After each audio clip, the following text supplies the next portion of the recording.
Hi there, I'm a man in my early 50s. It's amusing, you know. When I share my life story with people, I often get responses like, "Really? How did you pull that off?" It seems my journey is quite unique.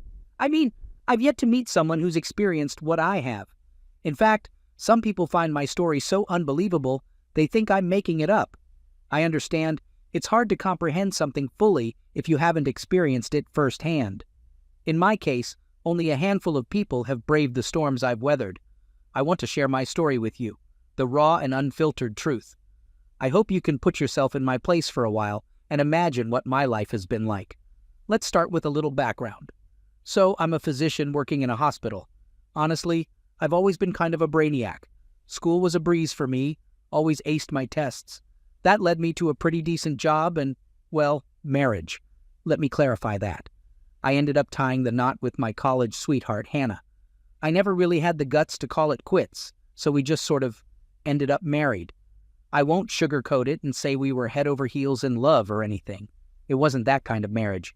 It was more like a, yikes, you're pregnant. Guess we gotta get hitched kind of deal. I didn't want to leave her high and dry, especially once we found out about the baby.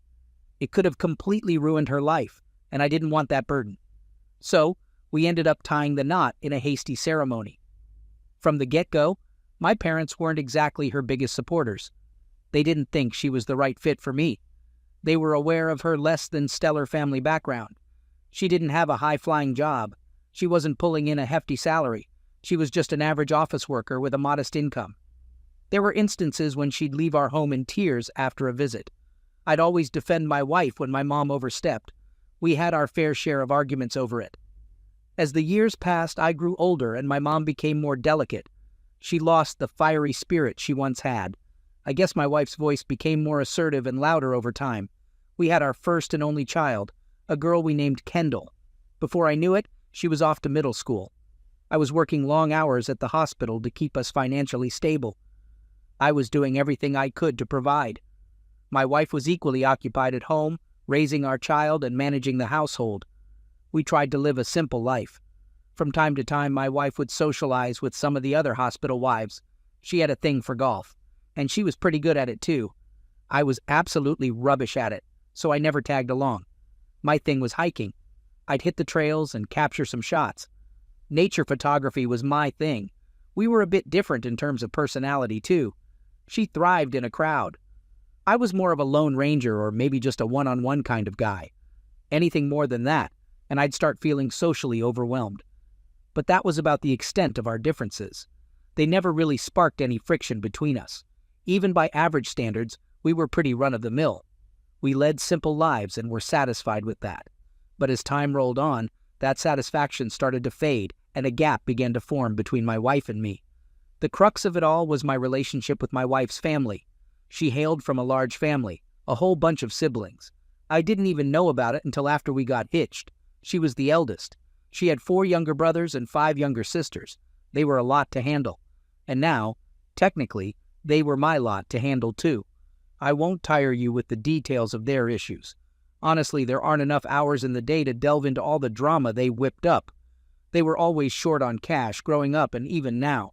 Somehow, they'd always rope my wife into their predicaments, and it fell on me to shell out the cash to resolve their problems. Being a physician, I was pulling in a decent paycheck. But that doesn't mean I could keep doling out cash to them. Sometimes, it wasn't even about the money. I just didn't have the bandwidth to clean up their messes. I was working round the clock. Even after my shift, there were conferences, meetings with colleagues. Barely a moment to myself to chill, let alone fret about them. Being a doc is as hectic as you'd think. All day, I'd dream about hitting home and crashing in my own bed. But that wasn't my reality. I wanted to come home to my lovely daughter's smile. I wanted to step into the kitchen and be hit by the aroma of my wife's amazing cooking. I wanted to kick back, loosen my tie, and have my wife knead the tension out of my shoulders. But none of that ever happened. Instead, the moment I'd hit home, I'd find my wife at the kitchen table, ready to drop the bomb that her brother's in hot water again. What are we going to do? That was my reality. The moment I'd hear the word brother from my wife's lips, I could feel a wave of icy pain wash over my head. If things ended with me just handing over some cash, I wouldn't be here chatting with you. It wasn't that simple. There are some problems that money just can't fix. This was one of them. As I said before, I was nothing more than a safety net they'd fall back on when they screwed up. That was pretty much the extent of our relationship. I never hung out with them or spent time with them beyond handing over cash. One day, I wasn't feeling too hot. My stomach had been acting up, so I decided to get it checked. After an endoscopy, I was told I had a stomach ulcer. These days, it's not uncommon to hear about folks getting diagnosed with all sorts of stomach issues like fatty liver or gastritis. A stomach ulcer can be a real pain, literally. It's something a lot of people have dealt with. The symptoms can be pretty rough, so it's crucial for the person dealing with it to get the support and care they need from their family, if possible. After the checkup, I headed back to an empty house. My daughter was out with her buddies and my wife was nowhere to be seen.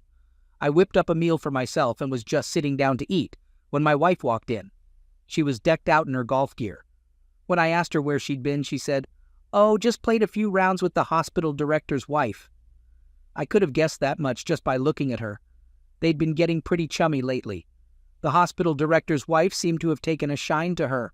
I was happy to hear that. What I wasn't thrilled about was what she said next. I told her about my stomach ulcer. I mentioned that I'd probably need to get admitted to the hospital for treatment. I mentioned that things could potentially get worse. My wife listened to me as if I was just telling her about my day, totally uninterested.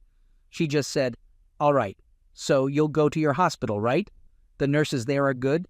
They'll take care of you. I'm beat. I'm heading upstairs to sleep." Her lack of concern really stung. Our marriage was hanging by a thread. I never wanted the kind of lovey-dovey marriage you see in movies, the kind that gives you butterflies in your stomach. But at the very least, I hoped that when I shared my health concerns with my family, they'd show some worry. I don't think that's too much to ask. My wife's indifference towards me was a heavy burden on my heart. It just didn't sit well with me. I had to let it all out. What am I to you? Just a workhorse that keeps this family afloat? Or am I just your go-to guy to clean up all the messes your family makes? I can't believe how much you've changed. You care more about golfing than my health. Your priorities are all mixed up. What's the point of me working my fingers to the bone if you're just going to treat me like this? What do you have to say for yourself? I thought my wife would apologize. I was pretty heated. Instead, she just gazed at me and burst into laughter. She tried to downplay it as if I was making a mountain out of a molehill. "Wow, you need a drink or something to cool off? If you're going to be this moody, just hit the sack. Like I said, I'm beat. I'm going to shower and then crash." That was the moment my affection for my wife totally vanished. From that day forward, my wife and I barely spoke. Eventually, an event led us to live separately. She loaned a substantial amount of money to her family behind my back. Apparently, she'd made a down payment on a rural house for them. They'd decided they wanted a shared cabin for summer retreats. One of her siblings even planned to permanently reside there after retirement. I discovered this and went over to see if I could recover any of the money she'd handed them. I was as clear as day. They needed to give back that money because she had no authority to distribute it. Instead of apologizing, they thought I was blowing things out of proportion and were annoyed that I was demanding the money back. If it wasn't illegal, I would have physically confronted each of them. But I held back. What would my daughter think if her dad landed in jail for fighting with her aunts and uncles? In the end, I decided this was the final straw, and from that day forward, I would live separately from my wife. I felt awful for my daughter. She was at that age where she was aware of what was happening, but still too young to fully comprehend or handle it. She silently observed as the emotional chasm between her parents widened. The day arrived for me to move out. I had my bags packed and ready at the front door, poised to start my new life. But before I could leave, my wife delivered the final blow. She declared that divorce was off the table and that I'd need to pay child support. Money was her endgame, even at this point. In that moment, I wanted to shake some sense into her. But being an optimist, I tried to find the silver lining. I adored my daughter, so I didn't mind providing for her. Financially, this was actually the best outcome. The only money my wife could access was the child support I sent. She couldn't touch the rest of my earnings. I rented a studio apartment near the hospital and embarked on my solo journey. It was a bitter pill to swallow, sending money to my wife, but knowing it was for my daughter made it a little easier to bear. Even though I held a grudge against her, I truly felt that women generally have a better instinct when it comes to raising children. Additionally, it might be more beneficial for a daughter to have her mother close by.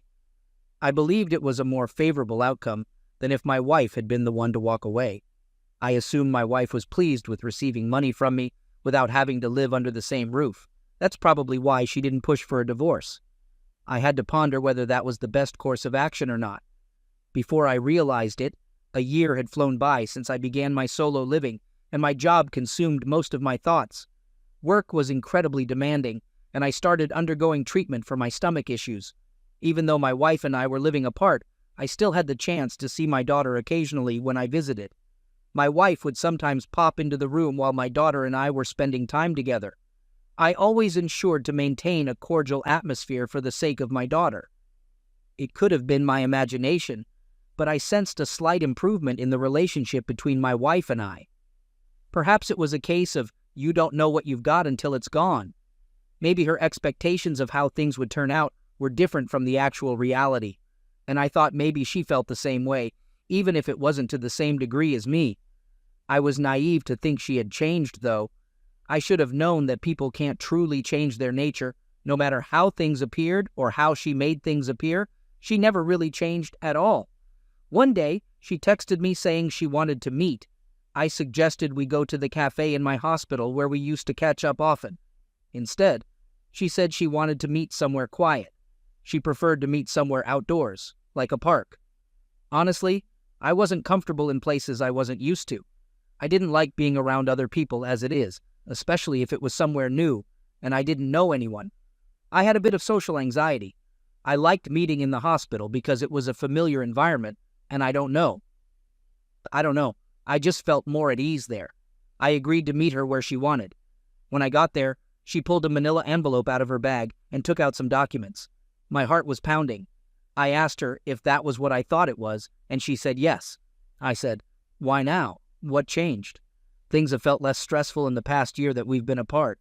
I've come to understand the significance of family, and I thought you shared that sentiment. But you haven't felt any of that, have you? She just looked at the papers and said nothing. I pressed on. "Is there another guy in the picture?" She stayed mum. "Don't just sit there in silence. I deserve to know what's going on in your mind. If there's someone else, does Kendall know?" She finally broke her silence. "There's no one else. It's just that being with you has become too overwhelming." I was at a loss for words. I told her I needed time to process it all, and I did. Is this abrupt divorce really the solution? Is continuing to live separately the best course of action? My mind was a whirlwind of thoughts. If we go through with the divorce, what will become of our daughter? That was my primary concern. My parents had actually broached the subject of divorce some time ago. I was in my early 50s, but I had a stable job. Remarriage at this age wouldn't be out of the question. But to be honest, remarriage wasn't really on my radar. I didn't see it happening. Even if I did get divorced, I was fine with maintaining the status quo. I could still spend time with my daughter and my wife, but the stress my wife was experiencing from my constant presence wouldn't be a problem like before. I was well aware that my wife wasn't going to have a change of heart. I had no other option but to brace myself for the likelihood of a divorce. A couple of nights later, I found myself at a local pub with a close buddy of mine. He was well versed in the saga of my family life. I shared with him that a divorce seemed to be on the horizon. He voiced his support for the idea and urged me to get it done sooner rather than later. "Dragging it out will only complicate things," he advised. His words resonated with me. After our chat, I was leaning towards the decision to part ways with my wife. We splurged on a bottle of premium whiskey and spent the night at the bar until the bottle was nearly empty. I think most men would agree that a good drink and a trusted friend can help solve just about any problem. That night, we were like carefree youngsters again, laughing and enjoying ourselves immensely. The following morning, however, was a stark contrast. I woke up with a splitting headache, as if someone had taken an axe to my skull. I checked my phone to find a text from my friend. "Today marks the beginning of your new journey. You've got this. Leave the past behind." With a groan, I forced myself out of bed and headed to the hospital. That night, I recall getting a call for an emergency case that I had to handle. Normally, I wouldn't be assigned to such cases, but we were short-staffed at the time. The doctor who usually handles emergency admissions was off that night, so I was filling in. When an ambulance speeds up to the ER doors, you never really know what you're going to face. It was a pretty calm night. The hospital was patient-free, and there were no visits. As a doctor, that's a good sign. It means everyone is safe and healthy. Since it was a slow night, I decided to catch some shut-eye in a bed in the on-call room. I was awakened by an emergency call. It was for a patient involved in a car accident and was being transported by ambulance. The patient was a woman in her 40s. I skimmed through the patient's chart as I hurried down the stairs. The paramedics who arrived at the accident scene had given her initial treatment. According to them, she was stable but injured. Knowing her condition wasn't life-threatening eased my mind a bit. I headed to her bed. When I drew back the curtain and saw who was lying there, I almost fell to the ground. There she was, dressed in high-end clothes and adorned with pricey jewelry. It was my wife. There she was, wailing in agony right in front of me. What was she doing out at this hour, dressed like that? Her legs had taken a serious hit from the crash. This was my first time seeing my wife in any of these clothes. Where and when did she acquire all these high-end items? I couldn't afford to focus on her attire. My top priority was evaluating her condition. Her clothes and bed were soaked in blood. I immediately ordered a sedative for her while I had the emergency responder fill me in on the accident details. It was confirmed that she was in a car collision with another vehicle and had suffered a significant leg injury. Next, I had to visually inspect my wife's injuries. This meant she either had to remove her pants or I'd have to cut them off. There was too much blood, causing her pants to stick to her leg, so I had no choice but to cut them. I knew she wouldn't be pleased since they seemed really pricey. I wanted to get my wife's approval before I damaged her clothes.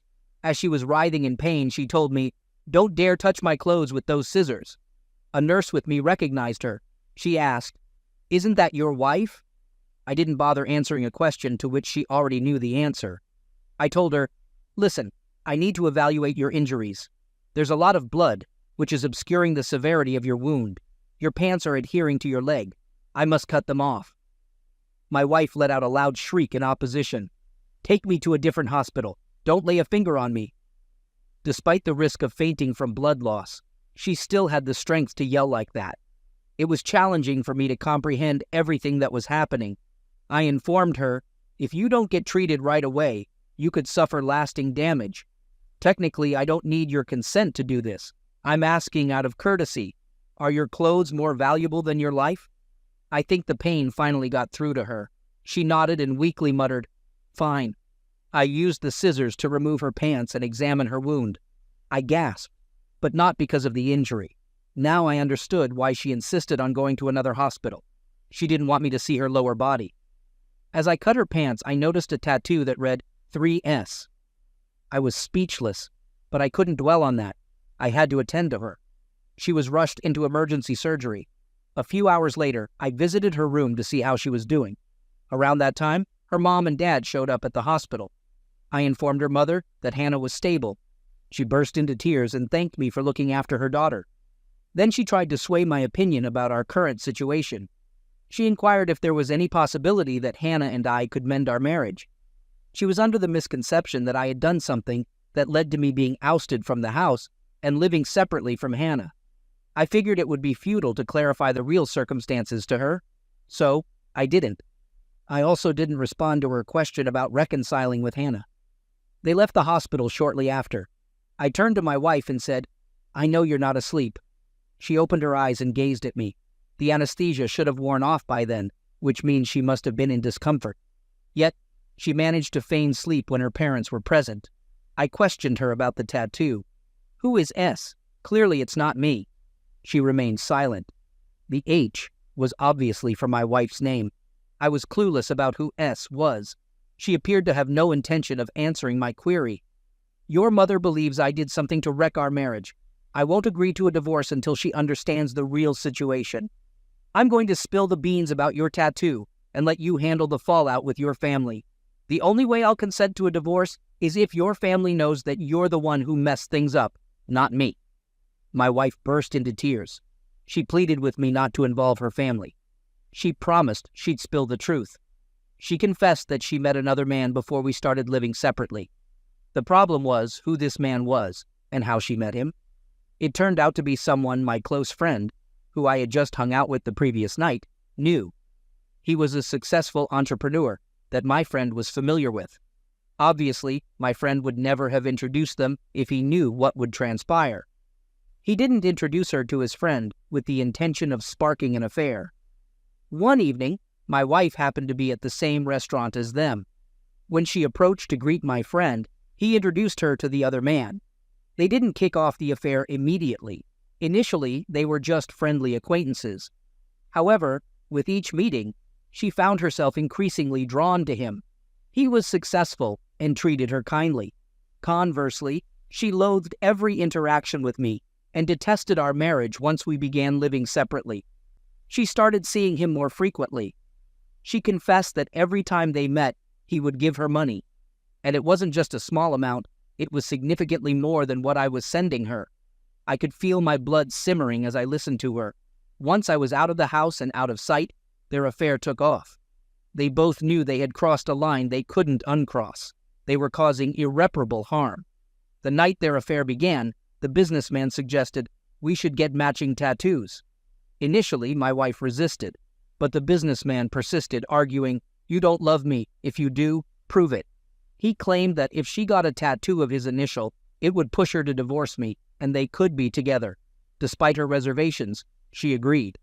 That night, they went to a tattoo shop and got identical tattoos. I was speechless after hearing her story.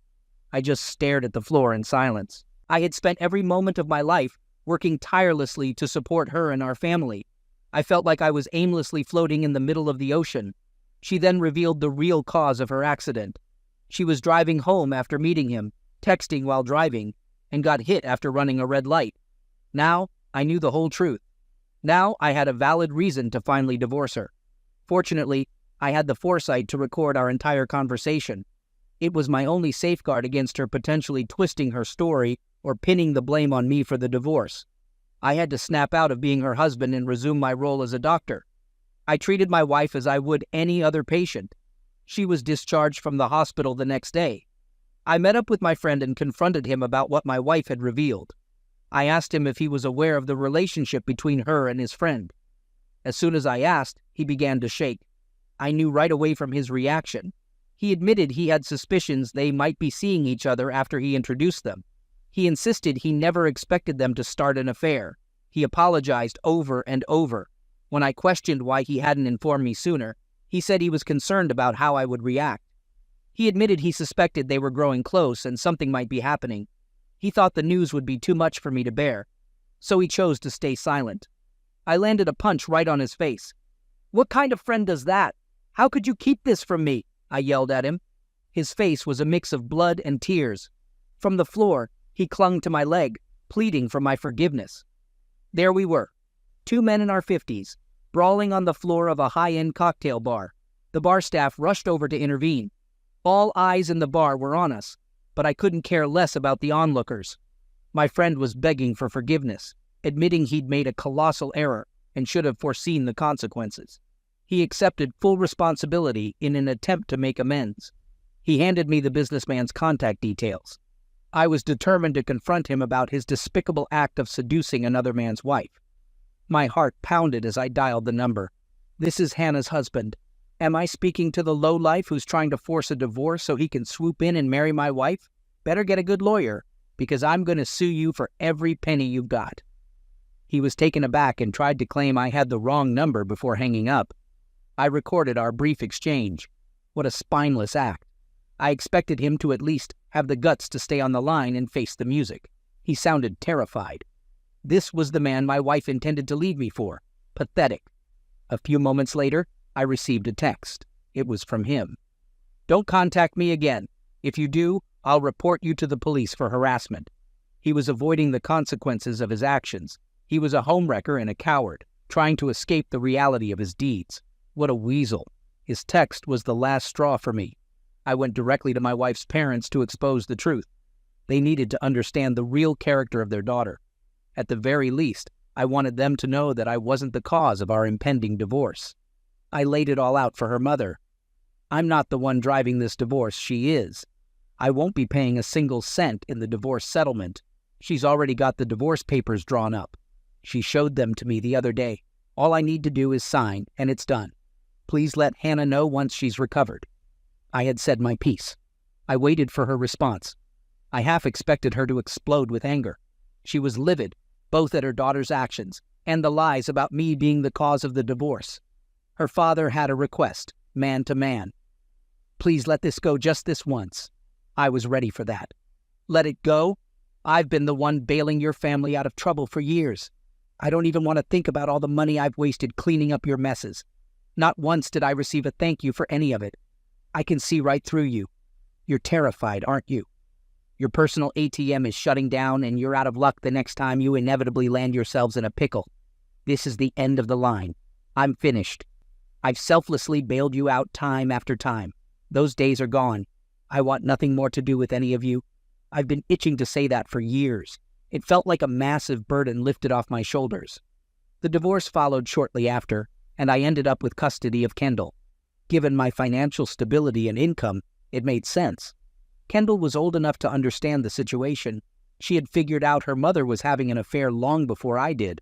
I was concerned about the impact this would have on her, given her impressionable age. Thankfully, she seems to be coping well. She's thriving at school and frequently hangs out with her friends. In fact, she even takes on the role of a mother in the house, occasionally cooking dinner for me when I get home late from the hospital. She's working hard at school and proving to me that she's a responsible kid. I couldn't be prouder of her. My ex-wife reaches out to me every now and then, aside from the times we have to see each other when she comes to pick up Kendall for the weekend. She's been hinting at wanting to spend more time with me. Naturally, I flatly declined. I think there was a moment post-divorce when she truly fell for me. It dawned on her. She had recklessly thrown away everything she had. I won't deny that there was a time when I loved her too. I toyed with the idea that maybe it wouldn't be so bad to meet her once and hear what she had to say. Just kidding. That was never on the cards. Even if she passed away, I wouldn't feel a thing. I couldn't care less about her words, her life, or anything related to her. I was clueless about her current life. And frankly, I didn't want to know. However, I did get an update from my friend about the spineless businessman. Apparently his company tanked, and he's now jobless. Seems like a fitting end for such a scumbag. What goes around comes around. If he didn't believe in karma before, I bet he's a believer now. Don't get me wrong, I'm no saint. Never claimed to be. I've always tried to treat people fairly, though. I never want to inflict the kind of pain I've experienced on anyone else. I'm waiting for the day my good karma circles back to me. Until then, I'll do my best to be a good dad to my daughter and lead an honest life with her. Thanks a ton for sticking around till the end. Drop a comment if you enjoyed my story and took away something from it.